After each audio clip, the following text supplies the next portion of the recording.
Hello friends, welcome back to my channel. గుడి నుండి వచ్చేసామన్నమాట. వచ్చినాక ఇంకా పిల్లలకు దండలు వేస్తున్నాం. యాక్చువల్గా ముగ్గురు పిల్లలు కలిపి ఒకటేసారి వేద్దాం అనుకున్నాం.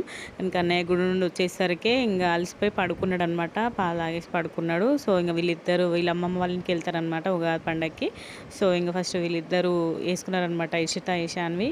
కన్నయ్య కూడా వేసుకుంటే ముగ్గురు కలిసి వేసుకుంటే బాగుండేది, కానీ ఇంకా కన్నయ్య పడుకున్నాడు అని చెప్పేసి ఇంకా వీళ్ళిద్దరికే వేసేసారనమాట, మమ్మీ డాడీ. ఇంకా తర్వాత వీళ్ళిద్దరూ మంచిగా ఫొటోస్ దిగుతున్నారు. ఇద్దరు ఇషిత ఇషాన్వి వాళ్ళ మమ్మీ డాడీ తోటి, నానమ్మ తాతతోటి అందరితోని ఫొటోస్ వీడియోస్ అన్నీ క్యాప్చర్ చేసుకున్నాం అనమాట.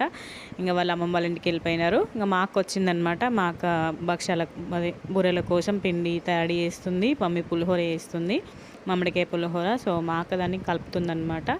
సో కలిపేసినాక వంటలన్నీ అయిపోయినాక ఇంకా కన్నయ్యకి వేద్దామని ప్లాన్. సో భక్షాలు కూడా వేసేస్తుంది అనమాట. ఇంకా ఈ టైంలోనే కన్నయ్య లేచిండు. ఇంకా నెక్స్ట్ కన్నయ్యకి కూడా వేసేసామన్నమాట. Bye bye.